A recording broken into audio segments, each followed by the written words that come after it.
confirmed cases in the United States. We've been telling you this is happening. Sadly, over now 100 deaths in the U.S. Now, those numbers, as I've been saying, will likely...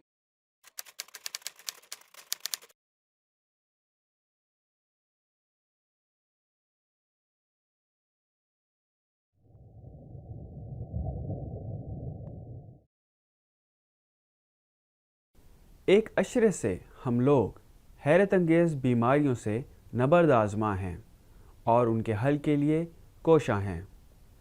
bird flu, dengue بخار، swine flu, سارس، Ebola اور Zika virus جیسی کئی بیماریوں نے لاکھوں افراد کو اپنی لپیٹ میں لے رکھا ہے۔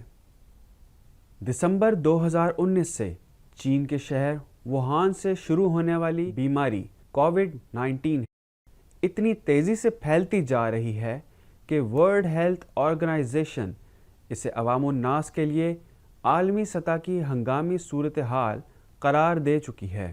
یہ جو بیماری ہے یہ کرونا وائرس نام کا جو گروپ ہے وائرس کا، اس سے پھیلتی ہے، اور یہ کرونا وائرس جو ہے یہ انسانوں میں بھی بیماری پیدا کرتا ہے اور جانوروں میں بھی۔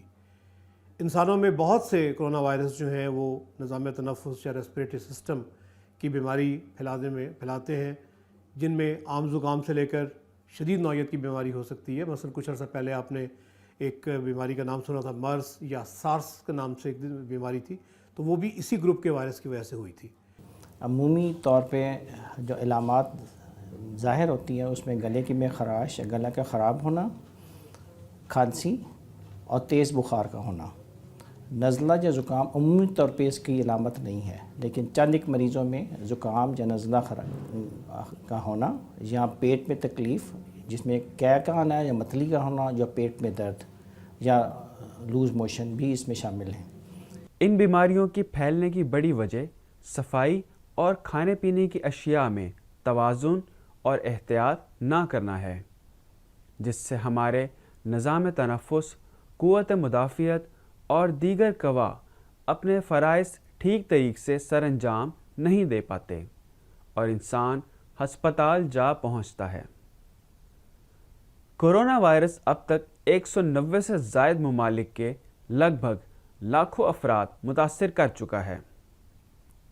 یہ بیماری عمومی طور پہ ان لوگوں میں ظاہر ہوتی ہے جو کہ پہلے ہی امیونو کمپرومائزڈ ہوتے ہیں، یعنی جن میں قوت مدافعت نسبتاً کم ہوتی ہے، اور یا بوڑھے لوگوں میں یا عمر رسیدہ یا بوڑھے یا جن میں ایک یا دیگر بیماریاں موجود ہیں، جس میں شوگر کا ہونا، گردوں کا فیل ہونا، یا سانس کی تکلیف کا ہونا، پرانے سانس کی مریضوں میں دمے والا مریض یا COPD جس نے کرونک آبسٹرکٹیو لنگ ڈیزیز کہتے ہیں، یا وہ مریض جو کہ کینسر کی دوائیاں لے رہے ہوں یا ہارٹ کی بیماری میں مبتلا ہوں، ان مریضوں میں اگر یہ وائرس ہو تو وہ زیادہ جان لیوا ہوتا ہے۔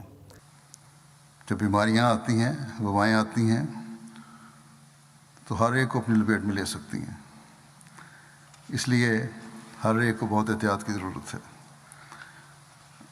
حکومتی ہدایات پر عمل کریں۔ بڑی عمر کے لوگوں، بیمار لوگ، ایسی بیماریوں میں مبتلا لوگ جن کا قوت مدافعت جسم کی کم ہو جاتی ہے، ان کو بہت زیادہ احتیاط کرنے کی ضرورت ہے۔ بڑی عمر کے لوگ گھروں سے کم نکلیں، اور یہی حکومت کا اعلان بھی ہے، سوائے اس کے کہ بہت اچھی صحت ہو، عموماً گھر میں رہنا چاہیے۔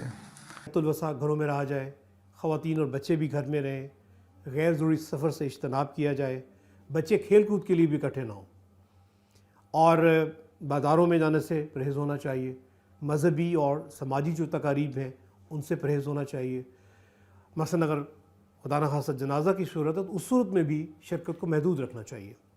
بھیڑ اور مجمع والی جگہوں سے، جیسے کہ میں نے بھی عرض کیا، بازاروں وغیرہ میں جانے سے اجتناب کیا جائے۔ اور اس کے علاوہ ایک بہت ضروری بات میں عرض کرنا چاہتا ہوں کہ بہت چھوٹے سے مرض کے لیے یا معمولی مرض کے لیے ہسپتال کا رخ بھی نہیں کرنا چاہیے۔ اس بیماری سے بچاؤ کے لیے سب سے زیادہ اہم بات جو ہے وہ یہ ہے کہ ہم اپنے ہاتھوں کو اور چہرے کو صاف رکھیں، اس کو دھوئیں اور باقاعدگی سے صابن کا استعمال کریں۔ اگر آپ صابن کے استعمال کریں تو یہ بیماری 90% سے زیادہ تر اس کے جراثیم سے پاک رہا جا سکتا ہے، اور جب صابن استعمال کریں تو کم از کم 20 سیکنڈ تک اپنے ہاتھوں کو اچھی طرح ملیں۔ عام طور پہ یہ وائرس چونکہ رطوبتوں کے ذریعے مثلا چھینکنے سے کھانسنے سے پھیلتا ہے، تو اس لیے ایک مصدقہ یا مشتبہ مریض سے آپ کو دور رہنا چاہیے۔ اب یہ تو آپ کو علم نہیں ہوتا کہ یہ شخص جو ہے یہ مشتبہ ہے، وائرس کا حامل ہے، تو اس لیے یہ مشورہ دیا جاتا ہے کہ ہر فرد اپنے آپ کو دوسرے فرد سے فاصلے پر رکھے۔ اس کے علاوہ ہینڈ سینیٹائزر جس میں عمومی طور پہ الکوہل کا استعمال کیا جاتا ہے، 60 سے 70% الکوہل ہوتی ہے، اس سے اپنے ہاتھوں کو صاف رکھا جا سکتا ہے۔ قریباً 80% لوگ جو ہیں ان کو بالکل معمولی قسم کی بیماری ہوتی ہے، اور ایسے مریضوں کو اپنے آپ کو گھر میں علیحدہ کر لینا چاہیے، فیس ماسک پہننا چاہیے۔ اگر آپ صحت مند ہیں تو عام طور پر ماسک کا استعمال آپ کے لیے فائدہ مند نہیں ہوگا، اور اس کا مشورہ بھی نہیں دیا جاتا۔ اگر آپ کو نزلہ زکام کی علامات ہیں اور آپ کرونا کے مریض ہیں، یا آپ کو کسی کے بہت قریب جانا ہے اور جو ناگزیر ہے، یا آپ طبی عملہ میں ہے، تو عام طور پر سرجیکل ماسک پہننے کی ضرورت ہوتی ہے۔ عام سرجیکل ماسک پہنتے ہوئے کچھ باتوں کا خیال رکھنا ضروری ہے۔ سب سے پہلے تو یہ بہتر ہے کہ آپ اپنے ہاتھ اچھی طرح صابن سے دھو لیں اور سینیٹائزر بھی لگا لیں تو زیادہ اچھا ہے۔ اور اس کے بعد پھر آپ ماسک اٹھا کے یہ دیکھ لیں کہ اس کے رخ کیسے ہیں۔ اوپر والی طرف ایک دھاتی پتری لگی ہوتی ہے، وہ اوپر کی طرف رہنی چاہیے، اور جو اس کی رنگین طرف ہے وہ بیرونی طرف ہے، وہ رنگین باہر رہنی چاہیے۔ ماسک اٹھانے کے بعد پھر آپ یہ طرف کا فیصلہ کرنے کے بعد ماسک پہن لیں، اور ماسک جب آپ لگا لیں تو اس کے بعد جو اس کی دھاتی پتری ہے اس کو اپنی انگلیوں سے تھوڑا سا دبائیں گے تو وہ ناک کی شکل میں ماسک مولڈ ہو جائے گا۔ اس کا فائدہ یہ ہوگا کہ باہر سے جراثیم یا گرد و غبار ماسک کے اوپر سے منہ یا ناک میں نہیں جا سکے گا۔ اس بیماری کا ایلوپیتھک میں علاج کیا ہے؟ تو اس کے بارے میں سب سے پہلی بات تو یہ ہے کہ یہ تحقیقات جاری ہے، اور بعض ادویات کو اس کے بیماری میں مفید پایا گیا ہے، لیکن حتمی طور پر یہ کہنا کہ یہ فلاں دوائی جو ہے اس کے لیے کافی و شافی علاج ہے، ابھی تک ہم اس بارے میں کچھ نہیں کہہ سکتے۔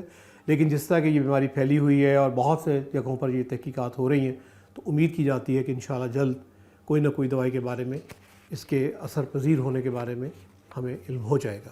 کرونا وائرس بیماری کی وبا کے آغاز میں ہی حضور انور نے احباب جماعت کو تمام ضروری احتیاطیں اختیار کرنے کی ہدایات جاری فرمائی تھیں،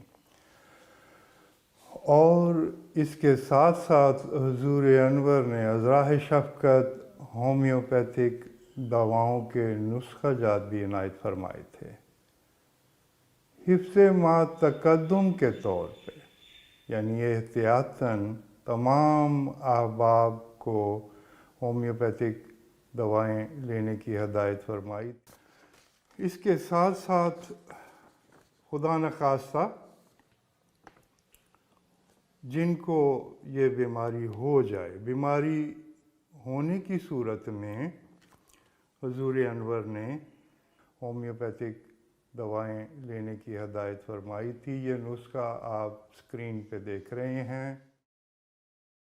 اس وائرس نے دنیا کو اس بات پر سوچنے پر مجبور کر دیا ہے کہ خدا کی طرف رجوع کریں، لیکن حقیقی خدا اور زندہ خدا تو صرف اسلام کا خدا ہے، جس نے اپنی طرف آنے والوں کو راستہ دکھانے کا اعلان فرمایا ہے، ایک قدم بڑھنے والوں کو کئی قدم بڑھ کر ہاتھ پکڑنے کا اعلان فرمایا ہے، اپنی پناہ میں لینے کا اعلان فرمایا ہے۔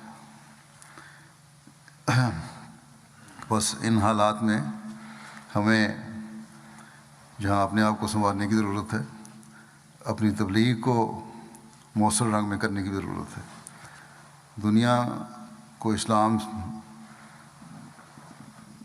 کے بارے میں پہلے سے بڑھ کر متعارف کرانے کی ضرورت ہے، اور پھر ہر احمدی کو یہ کوشش کرنی چاہیے کہ دنیا کو بتائے کہ اگر اپنی بقا چاہتے ہو تو اپنے پیدا کرنے والے خدا کو پہچانو.